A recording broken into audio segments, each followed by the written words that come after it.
wabarakatuh. Kami mahasiswa YIN Madura, Prodi BKPI, Fakultas Tarbiyah, kelompok 4 ingin menyelesaikan tugas manajemen dan kepemimpinan pendidikan Islam yang diampu oleh Bapak dosen Khotibul Umam. Sebelum kami masuk ke pembahasan lebih lanjut, izinkanlah kami memperkenalkan diri terlebih dahulu.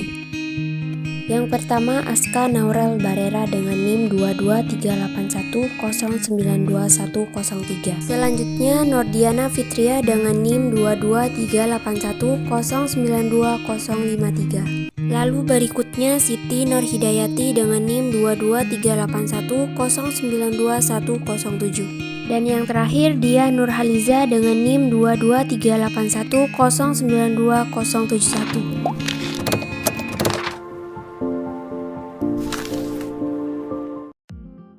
Saya akan menjelaskan tentang pengertian prinsip-prinsip manajemen pendidikan Islam. Prinsip adalah asas, dasar, atau kaidah, yaitu pernyataan kebenaran fundamental yang menjadi pokok dasar berpikir atau melakukan kegiatan. Jadi, prinsip-prinsip manajemen adalah asas atau dasar ataupun kaidah yang merupakan pernyataan atau kebenaran fundamental yang dijadikan sebagai pedoman dalam menjalankan tugas memimpin suatu usaha kerjasama untuk mencapai suatu keseimbangan yang setinggi-tingginya dalam proses pencapaian tujuan. Pembahasan ini akan menghadirkan contoh-contoh ayat Al-Quran, hadis Nabi, maupun perkataan sahabat-sahabat Nabi yang dapat dipandang sebagai prinsip-prinsip dasar manajemen pendidikan Islam. Sumber-sumber prinsip tersebut bersifat normatif, inspiratif yang membutuhkan tindak lanjut berupa pemahaman, penafsiran, dan pemahaman secara konseptual. Adapun contoh-contoh ayat Al-Quran, hadis Nabi, maupun pernyataan sahabat Nabi tersebut dapat diikuti pada pemaparan surat Al-Hajj ayat 18. Bismillahirrahmanirrahim.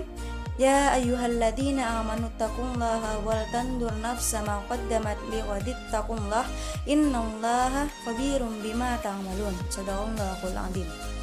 Artinya, hai orang-orang yang beriman, bertakwalah kalian semua kepada Allah Subhanahu wa ta'ala, dan hendaklah setiap diri memperhatikan apa yang telah diperbuatnya untuk hari esok akhirat, dan bertakwalah kepada Allah Subhanahu wa ta'ala, sesungguhnya Allah mengetahui apa yang kamu ketahui.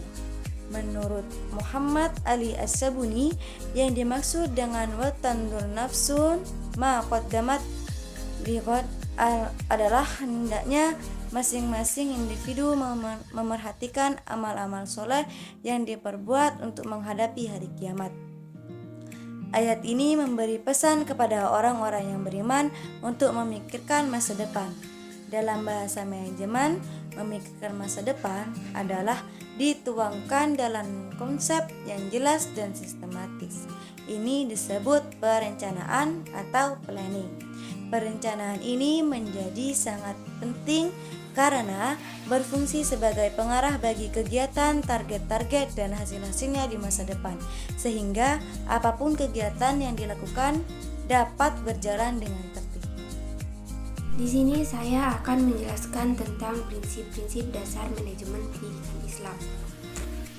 Prinsip dasar manajemen pendidikan Islam yang notabene mengandung berbagai prinsip umum yang fleksibel sehingga ia sejalan dengan kemajuan dan perkembangan yang baik pula, khususnya di era revolusi industri 4 ini. Prinsip-prinsip inilah yang membedakan antara manajemen pendidikan secara umum dengan manajemen pendidikan Islam.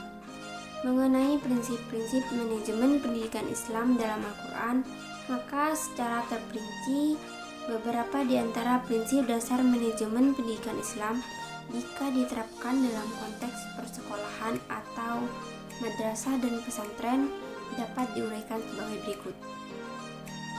Prinsip ikhlas. Dalam mengelola madrasah, sekolah, ataupun pesantren pada hakikatnya adalah sebuah kepercayaan dan tugas amanah dari Allah Subhanahu wa ta'ala. Seringkali dalam aplikasinya kita menghadapi beban tugas yang tidak sebanding dengan materi yang akan diperoleh. Jika kita berprinsip materialistis, maka tentu yang akan terjadi adalah kurangnya optimalnya pekerjaan yang dilakukan. Hal ini disebabkan kita akan selalu membandingkan apa yang kita kerjakan dengan apa yang kita peroleh. Dalam kaitannya hal ini, keikhlasan adalah sebuah prinsip yang akan mendorong kita untuk berbuat yang terbaik meski apa yang kita peroleh tidak sebanding. Dalam kaitannya hal ini, keikhlasan adalah sebuah prinsip yang akan mendorong kita untuk berbuat yang terbaik meski apa yang kita peroleh tidak sebanding dengan antara materi duniawi yang didapatkan. Ini dikarenakan kita yakin bahwa apa yang kita lakukan semata-mata sebagai wujud ibadah dan semata-mata mengharap ridho dari Allah Subhanahu wa Ta'ala.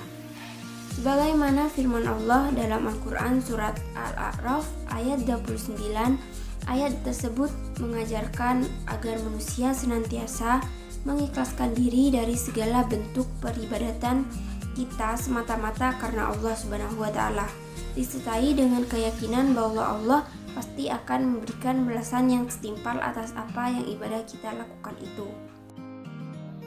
Jadi begini, konsekuensi logisnya jika sebuah sekolah atau pesantren dipimpin oleh seorang manajer yang memiliki prinsip ikhlas karena Allah Subhanahu wa Ta'ala, maka niscaya sekolah atau pesantren itu akan mendapatkan perlakuan manajerial terbaik yang diharapkan mampu dilakukan oleh manajer tersebut.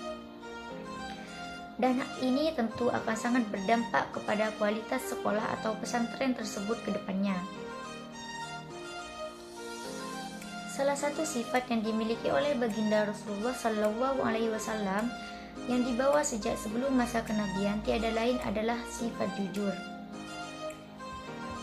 Dan jujur ini menjadi identitas seorang Nabi dan Rasul Muhammad Shallallahu Alaihi Wasallam yang menjadikannya dikenal dan dipercaya oleh seluruh masyarakat Arab pada kala itu. Tentu, hal ini menjadi uswah bagi kita sebagai umatnya. Betapa kejujuran itu kemudian akan menjadikan modal untuk memimpin umat. Jika kita berkaca pada realita manajerial di era revolusi industri 4.0 ini, maka kejujuran adalah sesuatu yang sangat mahal dan langka. Dan kemudian munculnya kasus KKN, korupsi, kolusi, dan nepotisme yang semakin merambah di kalangan para pejabat. Contohnya, mulai dari pejabat tinggi negara hingga kepada level pejabat di sekolah mengindikasikan betapa semakin memudarnya sifat kejujuran. Hal ini dikarenakan bagaimanapun perilaku KKN itu terjadi ketika orang sudah mengabaikan kejujuran. Dan di sini dijelaskan beberapa ayat Al-Quran berbicara tentang kejujuran. Di antaranya dalam surah Al-Ahzab ayat 24, surat Al-Zumar ayat 33, surat At-Taubah ayat 119, dan yang terakhir adalah surah Muhammad ayat 21. Dalam konteks persekolahan atau pesantren misalnya, kejujuran menjadi prinsip yang sangat penting dimiliki oleh pimpinan madrasah atau sekolah maupun dan pesantren. Dalam konteks ini, peluang untuk merekayasa data dan melakukan kecurangan sangat terbuka lebar.